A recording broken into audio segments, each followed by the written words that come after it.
नमस्कार विद्यार्थी मित्रांनो, स्वागत आहे तुमचं इग्नाइट अकॅडमीच्या या ऑनलाईन प्लॅटफॉर्मवर. विद्यार्थी मित्रांनो, आपण स्पर्धा परीक्षेची तयारी करणाऱ्या विद्यार्थ्यांना वेगवेगळ्या टॉपिक्सवर नेहमी मार्गदर्शन करत असतो. आजच्याही या सेशनमध्ये आपण एका टॉपिकवर बोलणार आहोत, जो आता खूप महत्त्वाचा असा एक टॉपिक बनलेला आहे. कोणता आहे? तर सिव्हिल इंजिनिअरिंगचे जे आपले विद्यार्थी आहेत, ज्यांचा डिप्लोमा झालेला आहे, डिग्री झालेला आहे आणि जे आता एमपीसी मार्फत ज्या सरळ सेवा होणार आहेत, सिव्हिलच्या सगळ्या एक्झामिनेशन ज्या आहेत त्या पूर्णपणे आता एमपीसी कडे गेलेल्या आहेत. तर या परीक्षेसाठी जो काही फॉर्म निघणार आहेत पुढे जाऊन किंवा आता जी ऍड आलेली आहे ग्रुप सी ची, त्याच्यासाठी आपली एमपीसीचं जे प्रोफाईल आहे ते कसं तयार करावं याबद्दल आपण या सेशनमध्ये बोलणार आहोत.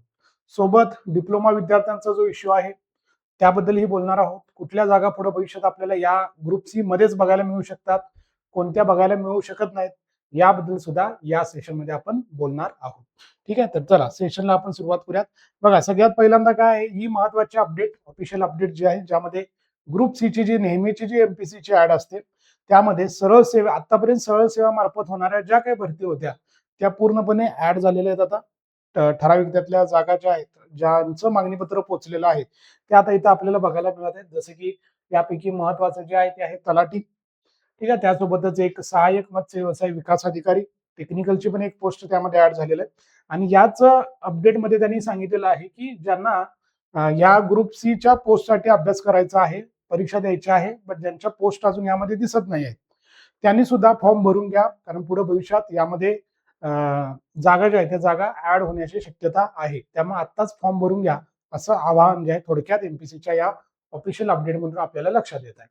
मग आता यालाच धरून काही मुलांचे प्रश्न आहेत की नेमक्या कुठल्या कुठल्या ऍड ज्या आहेत यामध्ये येऊ शकतात याच वर्षी. बऱ्याच मुलांचे मेसेजेस आहेत की जेईची सुद्धा ऍड जी आहे ती यातच ऍड होईल का, असं बऱ्याच जणांचं मत आहे. तर त्याची पॉसिबिलिटी खूप कमी आहे, कारण जेईच्या ज्या आपल्या पोस्ट आहेत त्या ग्रुप बी लेवलच्या आहेत. त्याचं जी लेवल येते ती ग्रुप बी येते. त्यामुळे ग्रुप बी जे आहे ग्रुप सी मध्ये ऍड होणार नाही. ठीक आहे, त्यामुळे याची पॉसिबिलिटी जी आहे नो आहे जेई साठीची. सिव्हिल इंजिनिअरिंग असिस्टंटच्या लेवलच्या ज्या काही परीक्षा आहेत, डब्ल्यूसीडी, पीडब्ल्यूडी, डब्ल्यूआरडी, ठीक आहे, किंवा ड्राफ्ट्समनशी रिलेटेड आहेत बघा, असिस्टंट ड्राफ्ट्समन वगैरे ज्या जागा आहेत ज्या ग्रुप सी च्या आहेत, ही या सगळ्या जागा ज्या आहेत याच भरतीमध्ये ऍड होण्याची पॉसिबिलिटी आहे. बट त्या कधी व्हायला पाहिजेत ऍड, कधीपर्यंत होऊ शकतात? बिफोर प्री एक्झामिनेशन, म्हणजे पूर्व परीक्षेच्या आधी त्या होणं गरजेचे आहे का, तेही सांगतो मी तुम्हाला. ठीक आहे, त्यानंतर नगर परिषदची जी चर्चा सुरू आहे, ज्यामध्ये स्थापत्य अभियंता, सिव्हिल इंजिनियर अशी एक पोस्ट असते, त्याही जागा ज्या आहेत त्या ग्रुप सी च्या आहेत, ज्याला डिग्री इलिजिबल होते, पण त्या लेवल जे आहे ते ग्रुप सी च्या आहे. त्या सुद्धा जागा ज्या आहेत मागणीपत्र वेळेत पोहोचलं तर त्याही यामध्ये ऍड होऊ शकतात. बट कधी होऊ शकतात त्याला मात्र कंडिशन काय? Before result of a pre examination.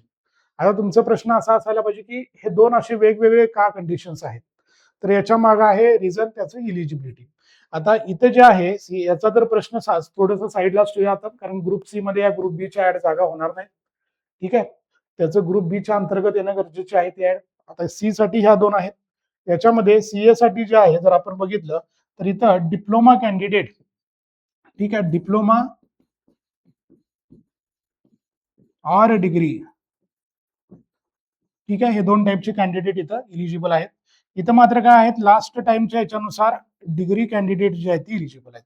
मग आता सध्या डिग्री कंप्लीट झालेले जे आपले सिव्हिलचे विद्यार्थी आहेत त्यांना फॉर्म भरता येतो आणि ते कुठल्या ना कुठल्या तर पोस्टला आता सध्या इलिजिबल आहेत.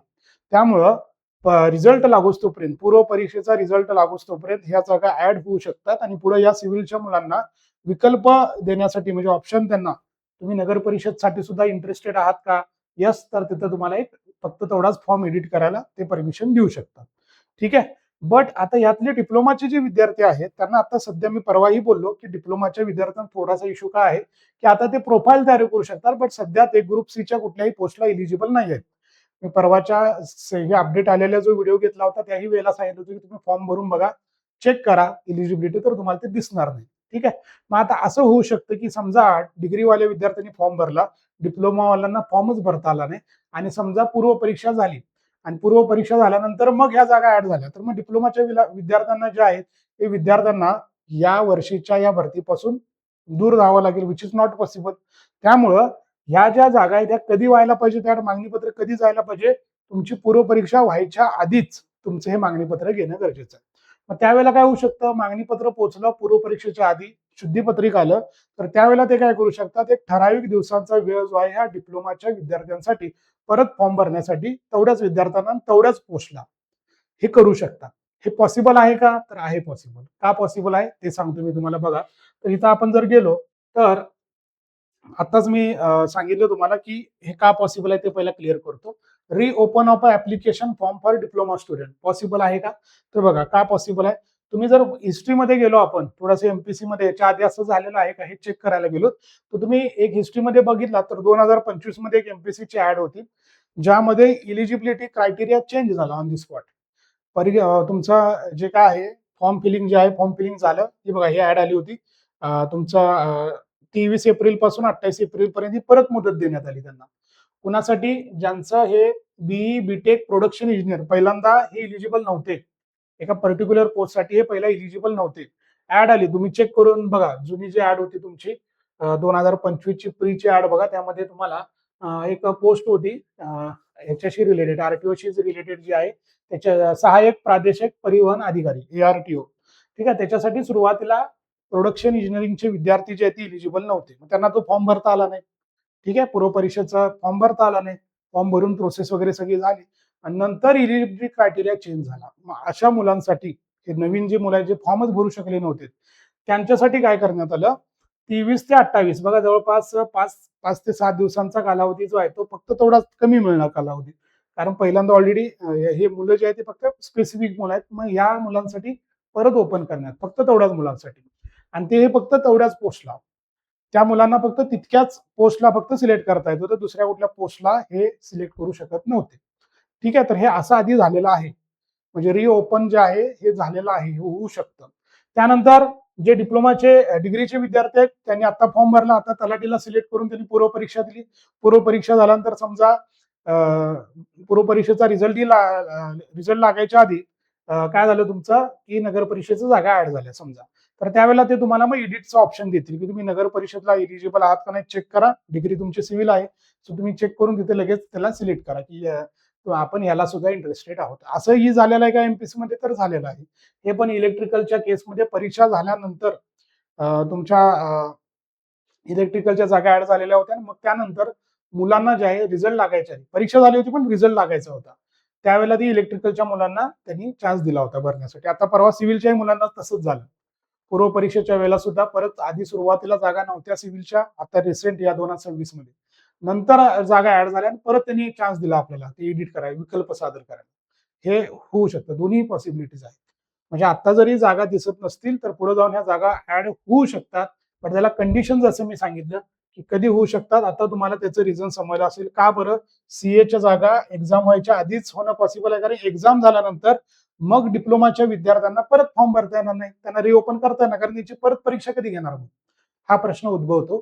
त्यामुळं जर सीएच्या जागा ज्या यायच्या असतील तर त्या कधी यायला पाहिजेत प्री एक्झाम व्हायच्या आधी यायला पाहिजेत आणि नगर परिषदच्या ज्या जागा आहेत त्या कधी यायला पाहिजेत प्री एक्झामचा रिझल्ट लागायच्या आधी यायला पाहिजे. ह्या पॉसिबिलिटीज आहेत. ठीक आहे सो हे सगळ्यात पहिल्यांदा क्लिअर केलं आणि तुम्हाला समजलं असावं. मी मागचं जरी हिस्ट्री काढून सुद्धा तुम्हाला हे सांगितलेलं आहे. तर लॉजिकली पॉसिबल आहे मागच्या वेळेला झालेलं आहे टेक्निकली पॉसिबल आहे. फक्त आता होणार की नाही होणार काय इम्पॉर्टंट आहे हे थोडंसं मी पुढे झाल्यावर सांगतो तुम्हाला. आता बघा 3 टाईपचे विद्यार्थी आहेत सध्या हे कुठल्याही पोस्टला नॉट इलिजिबल आहेत. आता तुम्ही कुठल्याही पोस्टला इलिजिबल नाही पण तुम्ही प्रोफाईल तयार करून ठेवा म्हणजे नंतरचा वेळ वाचेल. ठीक आहे डिप्लोमा डिग्री इलिजिबल आहेत. 12वी करून डिग्री झाली पण इलिजिबल आहेत काही ठराविक पोस्टलाही इलिजिबल आहेत. तुम्ही अपियर जरी असाल तरी तुम्ही इलिजिबल आहात पण फक्त डिप्लोमा आहे ते आता सध्या कुठल्याही पोस्टला सध्या तरी इलिजिबल नाहीत. त्यामुळे यांना काय गरजेचं आहे रिओपन होणं गरजेचं आहे. पुढे जाऊन जर ऍड आली तर आपली सिव्हिलच्या मुलांची ऍड आली तर यांना रिओपनच लागेल आणि या दोघांना काय लागेल फक्त या दोघांना एडिटचं ऑप्शन लागेल फक्त फॉर्मला एडिट करायचा फक्त ऑप्शन लागेल. ठीक आहे ओके तर अशा पद्धतीचं आहे. आता काही यातल्या आणखी काही किचकट गोष्टी अशा आहेत की समजा की आपण फॉर्मच भरलेला नाही डिग्रीचे विद्यार्थी आहेत आणि आपण आता फॉर्म भरला नाही मग हे रिओपन जेव्हा करणार तेव्हा डिग्रीच्या मुलांना पण ते चान्स देतील का नाही हे त्या वेळेला डिपेंड आहे. तर त्या वेळेला डिपेंड आहे ते काय डिसिजन घेतात त्यावेळेला डिपेंड आहे. सरसकट डिग्री डिप्लोमा दोघांनाही फॉर्म भराय परत साईट ओपन करतात का फक्त डिप्लोमावाल्यांनाच ओपन करतात हे सगळं पुढे येणाऱ्या गोष्टींवर डिपेंड. आता पॉसिबिलिटीज काय काय आहेत हे फक्त मी तुम्हाला सांगत आहे. ओके आता बघा, मग या सर्व गोष्टींचा आता विचार करणं फारसं मला तर वाटत नाही गरजेचं. आता सध्या इम्पॉर्टंट काय आहे, की आपलं जे मागणी पत्र आहे, ठीक आहे, हे मागणी पत्र कसं लवकरात लवकर जाईल आयोगाकडे, हे जास्त महत्वाचं आहे. ठीक आहे, याच्यासाठी त्याच्या बॅकग्राऊंड मध्ये ज्या गोष्टी आहेत, की आर आर असेल, त्यानंतर आकृती बंद असेल, ठीक आहे, मी परत परत सांगत आहे, या ज्या गोष्टी आहेत ह्या होणं गरजेचं आहे. बाकीच्या गोष्टी होणार आहेत त्या काय झालेल्या पण आहे त्याच्या आधी. नवीन मुलांना चान्स त्यांनी दिलेला पण आहे फॉर्म भरायला, क्रायटेरिया बदलल्यामुळं एडिट करायलाही दिलेला आहे. ते काय सॉफ्टवेअरमध्ये चेंजेस आहेत त्या होऊ शकतात. That is not so important. जास्त इम्पॉर्टंट काय आहे, हे इम्पॉर्टंट आहे. मागणी पत्र जाणं, आर आर तुमचे पास होणं, आकृती बंद होणं, आणि सगळ्यात महत्वाचं आणखी काय महत्वाचं आहे, की सायमल्टेनियसली तुमचा स्टडी जो आहे आता नवीन पॅटर्न नुसार तुमचा जो अभ्यास आहे, हा अभ्यास सुरू राहणं हे गरजेचं आहे. ठीक आहे. सो परवाच्या सेशन नंतर बऱ्याच विद्यार्थ्यांचे मेसेज आले, की सर मग डिप्लोमाला कसं पॉसिबल आहे, डिप्लोमाला परत ते फॉर्म भरायला देतील का, डिग्रीचा आहे आम्ही फॉर्म भरू का नको. तर बघा, ह्यातून एवढंच लक्षात ठेवायचं आहे, की डिग्रीच्या विद्यार्थ्यांनी फॉर्म भरायचा आहे. सध्या जिथे जिथे इलिजिबल दिसत आहे त्याला भरून टाका. त्याची काय फी आपली बाकी टीसीएस आयबीपीएस सारखी हजार रुपये फी नसते, कमी फी असते, त्यामुळे भरून टाका. डिप्लोमानं फक्त प्रोफाईल तयार करून ठेवा. सध्या तुम्हाला आता सध्या तिथं आय थिंक कुठल्या याला इलिजिबल दिसत नसेल, प्रोफाईल तयार करून ठेवा तुम्ही फक्त सध्या. एवढंच करा. आणि पुढं जर सिव्हिलच्या जागा त्यामध्ये सीएच्या, जेईच्या तर यामध्ये ऍड होणार नाही, जेईचं मे बी सेपरेट राहील काहीतरी, यामध्ये येणार नाहीत त्या. सीएच्या जर जागा ऍड झाल्या तर डिप्लोमाच्या विद्यार्थ्यांना जसं इलिजिबिलिटी क्रायटेरिया तुम्ही आहात तसं तुम्हाला काहीतरी ते तरतूद करून देतील त्यावेळेला, त्यामुळे त्याचं टेन्शन घेऊ नका. ठीक आहे. चला, तर मग आता ही प्रोफाईल कसं तयार करायचं याच्याकडे आता जाऊया. प्रोसेस जी आहे ऍप्लिकेशन सबमिशनची, यामध्ये जर बघितलं आपण तर सगळ्यात पहिल्यांदा काय करायचं, तुम्हाला तुमची प्रोफाईल तयार करायची पहिली स्टेप. त्यानंतर त्या प्रोफाईलला लॉक करायचं, तुम्हाला सबमिट करायचं. मग काय करायचं, तुमची इलिजिबिलिटी चेक करायची आहे. इलिजिबिलिटी चेक ज्या ज्या ठिकाणी तुम्ही इलिजिबल आहात त्यासाठी तुम्हाला सबमिट करायचं ऍप्लिकेशन. ठीक आहे. सबमिट केल्यानंतर त्याची फीज जी काय असेल ती भरायची. ही साधी सोपी प्रोसिजर असते. आता सध्या तुम्ही फक्त काय करू शकता, या दोन गोष्टी फक्त सध्या करू शकता. प्रोफाईल लॉक झालं म्हणजे परत माहिती बदलता येत नाही, काय बदलता येते. ठराविक गोष्टी सोडून तुम्ही बाकीची इन्फॉर्मेशन जी आहे ती बदलू शकता. ठीक आहे. तुमचं एज्युकेशन अपडेट झालं, एक्सपिरियन्स अपडेट झाला, ठीक आहे, तर त्या केसमध्ये तुम्ही या प्रोफाईलला काय करू शकता, काहीतरी डॉक्युमेंटमध्ये तुमचं जे काय कास्ट सर्टिफिकेट आधी मिळत नव्हतं आता मिळालं आलं, एडिट करायचा नंबर, ठीक आहे, अशा गोष्टी तुम्ही काय करू शकता, यामध्ये चेंजेस करू शकता. ठीक आहे. बाकी आधार कार्ड नंबर वगैरे जे काय ते आय थिंक लॉक राहतं. तुमचं स्वतःचं नाव वगैरे सगळं जे आहे ते सुरुवातीला व्यवस्थित टाका. त्याला प्रोसेस बदलायची झाली तर खूप मोठी असते, तिथून डायरेक्टली बदलता येत नाही. ठीक आहे. तर ही स्टेप जी आहे यामध्ये बघा, सगळ्यात पहिल्यांदा वेबसाईट जी आहे ती ही वेबसाईट आहे mpc.gov.in. ठीक आहे. यावर गेला तुम्ही की असं वेबसाईट आहे, हे पोर्टल तुमचं असं ओपन होईल. यातलं जे ऑनलाईन फॅसिलिटी जे आहे बघा, यातलं जे ऑनलाईन फॅसिलिटी हे जे दिसत आहे याच्यावर तुम्हाला क्लिक करायचं आहे. ऑनलाईन फॅसिलिटीवर क्लिक केल्यानंतर ऑनलाईन ऍप्लिकेशन फॉर्म याच्यावर तुम्हाला क्लिक करायचं. ऑनलाईन ऍप्लिकेशन सिस्टीमवर तुम्हाला काय करायचं, क्लिक करायचं. त्यानंतर तुम्ही असा जाल, या साईटवर जाल, यामध्ये दोन ऑप्शन येतील तुम्हाला. रजिस्ट्रेशन तर करू शकता तुम्ही, नवीन विद्यार्थी ज्यांचं ऑलरेडी आहे, त्यांना फक्त आता काही बदल करायचे आहेत फॉर्म याच्यामध्ये आपण भरलेल्या फॉर्म मध्ये, त्यांनी डायरेक्टली लॉग इनला जायचं आहे. ठीक आहे. सो आयदर रजिस्ट्रेशन किंवा लॉग इन हे दोन्हीपैकी एक सिलेक्ट करायचं आहे. गाईडलाईन्स पण दिलेल्या असतात, ह्या सुद्धा वाचून घ्यायच्या. तुम्हाला जर काय आणखी माहिती हवी असेल, जनरल इन्स्ट्रक्शन, युजर मॅन्युअल, सगळी इन्फॉर्मेशन ते दिलेली असते. सो रजिस्ट्रेशनला तुम्ही जेव्हा क्लिक कराल तेव्हा रजिस्ट्रेशन मध्ये तुम्हाला बघा, तुमचा वर्किंग ईमेल आयडी जो काय आहे तो, त्याचा ओटीपी, मोबाईल नंबर जो सुरू राहणार आहे पुढे जाऊन, ईमेल आयडी सुरू राहणार आहे, अशाच गोष्टी प्रोव्हाइड करा. तर तिथं ईमेलचा ओटीपी ईमेलच्या ठिकाणी, मोबाईलचा ओटीपी त्या ठिकाणी. त्यानंतर तुमचा पासवर्ड जो आहे, पासवर्ड व्यवस्थित जे तुमचं कॅपिटल, स्मॉल लेटर, त्यानंतर कॅरेक्टर, नंबर वगैरे सगळं करून पासवर्ड टाकायचं आहे, त्याला कन्फर्म करायचं आहे, आणि डेट ऑफ बर्थ तुमची टाकायची आहे. रजिस्ट्रेशनच्या वेळेला ही प्रोसेस तुम्हाला करावी लागेल. त्यानंतर काही क्वेश्चन्स असतात, पासवर्ड वगैरे विसरलो आपण तर त्यापैकी काही एका प्रश्नाचं जे आहे, what is your blood group, हा असेल तुमचं, किंवा which year did you complete your SSC, हे जे क्वेश्चन्स आहेत ते क्वेश्चनचे आन्सर देऊन तुम्हाला रजिस्टर करायचं आहे. पासवर्ड विसरल्यानंतर तुम्हाला ह्यातल्या एखाद्या प्रश्नाच्या उत्तरावरून तो पासवर्ड जो आहे तो पासवर्ड तुम्हाला काय करता येईल, मे बी परत रिकवर करता येऊ शकतो. त्यामुळे याचे आन्सर्स व्यवस्थित लिहून ते कुठेतरी त्याचा रेकॉर्ड ठेवा तुमच्याजवळ. त्यानंतर पुढे झालं हे तुमचं, की तुम्हाला तुमचं लॉग इन म्हणजे ईमेल आयडी किंवा मोबाईल नंबर असेल ना, तुम्ही जो सेट केलेला पासवर्ड आहे तो पासवर्ड इथं टाकावा लागतो. इथे गेलात की तुमचं लॉग इन बटनवर गेलात की तुम्हाला परत इथं कॅप्चा येईल, हा नंबर जो आहे तो नंबर यामध्ये टाकायचा असतो. ठीक आहे, हे करून प्रोसीडला जायचं. आता याच्यामध्ये गेल्यानंतर असा टॅब येतो बघा, यामध्ये बरेचसे परत येतात. होम येतं, प्रोफाईल क्रिएशन, ऑनलाईन ऍप्लिकेशन, माय अकाउंट, असे काही गोष्टी इथे येतात. आता पहिल्यांदा येणार तुम्ही प्रोफाईल क्रिएशनवर. प्रोफाईल क्रिएशन मध्ये क्लिक केलात की वेगवेगळ्या स्टेप आहेत.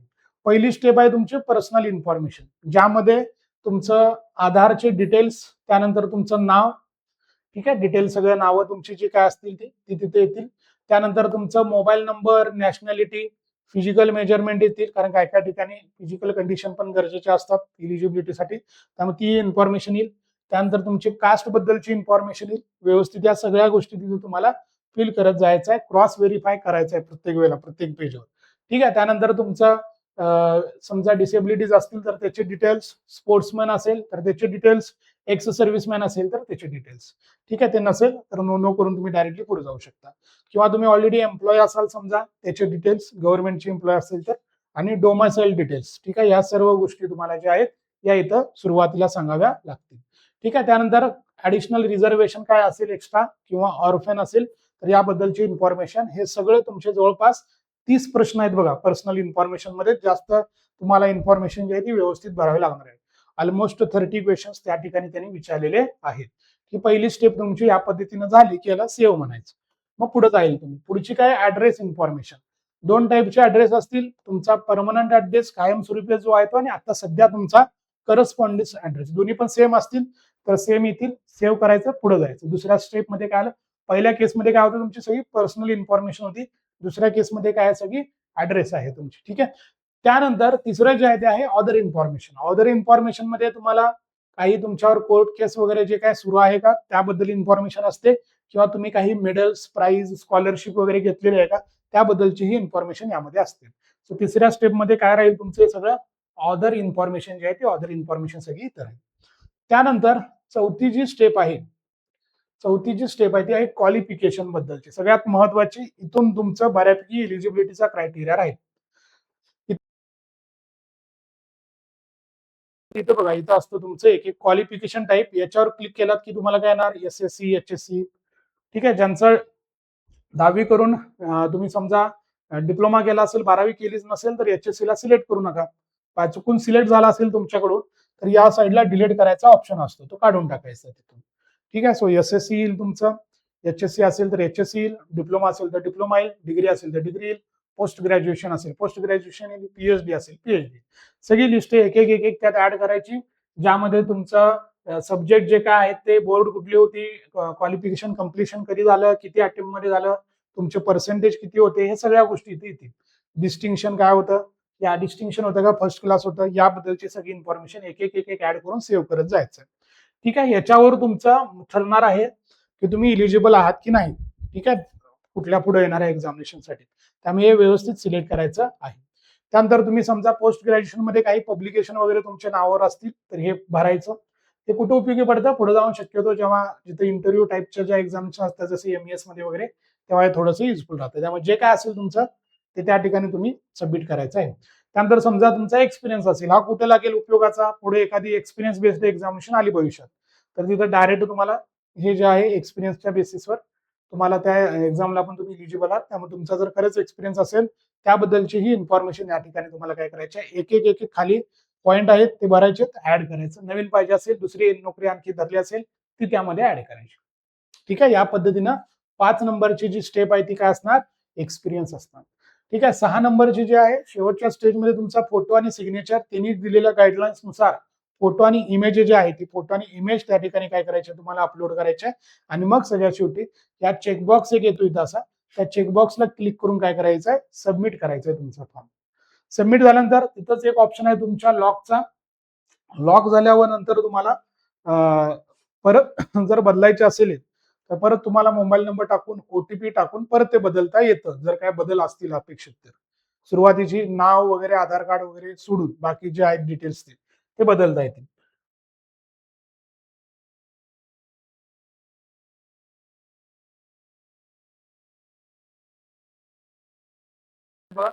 सिव्हिल जज ज्युनियर डिव्हिजन आणि महाराष्ट्र ग्रुप C जे आत्ताचे आहेत, तिथं काय करायचं तुम्हाला, इथं व्ह्यू करायचं आहे. व्ह्यू केलात की इथं तुम्हाला एक ऑप्शन येतो चेक इलिजिबिलिटीचा. चेक आता ज्यांनी डिग्री बेस्ड ज्यांनी फॉर्म भरत आहेत ते इथे इलिजिबल असतील. डिप्लोमावाले आता शक्यतो इथे इलिजिबल दिसणार नाहीत. तरी करून घ्या तुम्ही प्रोसेस जी आहे ती. चेक इलिजिबिलिटी केलात की तुम्हाला काही पोस्टला जिथं जिथं कुठल्याही टाईपची डिग्री इलिजिबल होती तिथं तुम्ही इलिजिबल दिसाल. जसं की इथं बघा आता विलेज रेव्हेन्यू ऑफिसर तलाठीला इलिजिबल दिसत आहे, सिनियर क्लार्कला इलिजिबल दिसत आहे. अशा काय काय ठिकाणी आपण इथे इलिजिबल दिसत आहोत. काय काय ठिकाणी नॉट इलिजिबल पण दिसेल. जसं की तुमचा असिस्टंट मोटर व्हेकल इन्स्पेक्टर आहे म्हणजे एएमव्ही आहे आरटीओ तिथं नॉट इलिजिबल दिसेल कारण तिथं मेकॅनिकलचे लागतात. सो अशा पद्धतीने तुम्ही काही ठिकाणी इलिजिबल असाल काही ठिकाणी इलिजिबल नसाल. ठीक आहे, मग त्या ठिकाणी जिथं जिथं इलिजिबल आहे त्या त्या ठिकाणी तुम्ही काय करू शकता सिलेक्ट करून फॉर्म जे आहे इथं जायचं तुम्हाला. ठीक आहे, इथं जाऊन तुम्हाला काय करायचं आहे माय अकाउंट मध्ये तुम्हाला ते अप्लाय केल्यानंतर जिथं जिथं तुम्ही इलिजिबल आहात बघा ज्या ज्या ठिकाणी इलिजिबल आहेत त्या त्याला सिलेक्ट करून तुम्ही काय करू शकता साईडला एक लिस्ट दिसते त्याला चेकबॉक्स करून काय करू शकता तुम्ही तुमचा फॉर्म जो आहे तो सध्या सबमिट करू शकता. ठीक आहे, हे केल्यानंतर तुम्हाला काय दिसेल इथं तुम्ही गेलात हे सबमिट केल्यानंतर माय अकाउंट मध्ये तुम्हाला इथे अशी एक लिस्ट दिसेल तुम्ही आतापर्यंत कुठले कुठले फॉर्म भरलेले आहेत आणि त्याचा स्टेटस पण तुम्हाला बघायला मिळेल. त्यानंतर पेमेंट भरल्यानंतरची त्याची जी रिसिप्ट असते पेमेंट हिस्ट्री किंवा त्याची रिसिप्ट तीही तुम्हाला तिथे दिसेल तीही डाउनलोड करून ठेवायची आहे. ठीक आहे, सो अशा पद्धतीने ही प्रोसेस करून घ्या. डिग्रीचे विद्यार्थी जे आहेत ते आता ही प्रोसेस करू शकतात. डिप्लोमाच्या विद्यार्थ्यांना जसं मी सांगितलं तसं पूर्व परीक्षा व्हायच्या आधी जर जागा ऍड झाल्या सीएच्या तर तुम्हाला ते ऍप्लिकेशन विंडो जो आहे तो ओपन करून देतील आणि तुम्हाला तिथं त्या पर्टिक्युलर पोस्टसाठी फॉर्म भरता येईल. मागच्या ज्या गोष्टी घडलेल्या आहेत त्यानुसार. पण महत्वाचं काय आहे जसं मी सांगितलं तसं मागणी पत्र वेळेत पोहोचणं गरजेचं आहे. मागणी पत्रच जर वेळेत पोहोचलं नाही तर मग आपल्याला परत पुढल्या वर्षीसाठी वाट बघावी लागेल. मग तेव्हा काय सुरुवातीपासूनच डिटेल ऍड पासूनच ते तुम्ही इलिजिबल राहाल तेव्हा काय मग हे परत असं रिओपन वगैरे कंडिशन येणार नाही. नेक्स्ट इयर गेले तर जेईच्या ज्या पोस्ट आहेत ह्या ग्रुप सी मध्ये येणार नाहीत त्या ग्रुप बी च्या पोस्ट आहेत त्यामुळे त्या ग्रुप सी च्या ऍड मध्ये येणार नाहीत. नगर परिषदच्या येऊ शकतात. तिथं नगर परिषद आलं तर तिथे डिग्रीवाले इलिजिबल आहेत. त्यांनी आधी फॉर्म भरला असेल तर त्यांना फक्त एडिटचा ऑप्शन येईल. क्लिअर झाला असेल पूर्ण गोष्टी माझ्या मी ज्या सांगितलेल्या त्या क्लिअर झाल्या. सगळ्या पॉसिबिलिटीज आहेत त्या सगळ्या गोष्टी फर्स्ट टाइम होत आहेत त्यामुळं सगळ्या पॉसिबिलिटीज आहेत. ठीक आहे, ज्या काही गोष्टी मी सांगितल्या सगळ्याच्या पॉसिबिलिटीज आहेत. त्यामुळे तुम्ही या गोष्टींवर फारसं डोकं न लावता आता अभ्यासाला सुरुवात करा. अचानकपणे आपल्याला पण जर 25 ऑक्टोबरचा पेपर द्यायची वेळ आली तर आपण त्यावेळेला तयार असणं गरजेचं. तेव्हा आपल्यासाठी ते डेट परत एक्सटेंड करणार नाहीत. त्यामुळे आतापासून जे 3 महिने आहेत त्या 3 महिन्यामध्ये चांगल्या पद्धतीनं नॉन टेक्निकल पण आणि टेक्निकलचा सुद्धा बॅलन्स ठेवा. ठीक आहे विद्यार्थी मित्रांनो, सो हेच तुम्हाला सांगायचं होतं ह्या व्हिडिओमधून. प्रोफाईल कशी बनवायची यावर आपण बोललो. डिप्लोमा डिग्रीच्या विद्यार्थ्यांच्या जे इश्यूज आहेत त्याच्यावर आपण या सेशनमध्ये बोललेलो आहोत. ठीक आहे, चला तर तुम्हाला जर तयारी करायची असेल तर आपली ही बॅच ऑलरेडी सुरू आहे. तुम्हाला जर आतापासूनच तयारी सुरू करायची असेल टेक्निकल नॉन टेक्निकलची तर ऑलरेडी ही बॅच आपली लॉन्च झालेली आहे. याच्यासाठी तुम्हाला इग्नाइट अकॅडमी हे ऍप इन्स्टॉल करून यामध्ये तुमचं नंबर रजिस्ट्रेशन करून सिव्हिल इंजिनिअरिंग सिलेक्ट करून काय करायचं आहे सिम्पली कोर्सेसमध्ये जाऊन निर्माण बॅचला तुम्हाला इनरोल करायचं आहे. ओके, सो ज्या गोष्टी आहेत ऍड या वर्षी ऍड सिव्हिलच्या जागा ऍड होतील नाही होतील येणाऱ्या काळातच समजणार आहे आपल्याला. पण नंतर असं नको वाटायला की 26 मधली एक महत्वाची ऍड जी आहे खूप मोठ्या जागांची ऍड जी आहे ती आली आणि आपण पहिल्यापासून अभ्यास केला नाही आणि आपल्या हातातून तो चान्स गेला असं होऊ नये. हे फक्त लक्षात ठेवा. अभ्यास केलेला कधी वाया जाणार नाही. कुठली ना कुठली तर ऍड ही सिव्हिलची राहतातच नेहमी. त्यामुळे तुम्हाला दुसऱ्या कुठल्या तरी ऍडसाठी तरी का असण्याचा उपयोग होतोच. ठीक आहे, तर ठीक आहे विद्यार्थी मित्रांनो भेटूयात पुढच्या सेशनमध्ये. थँक्यू.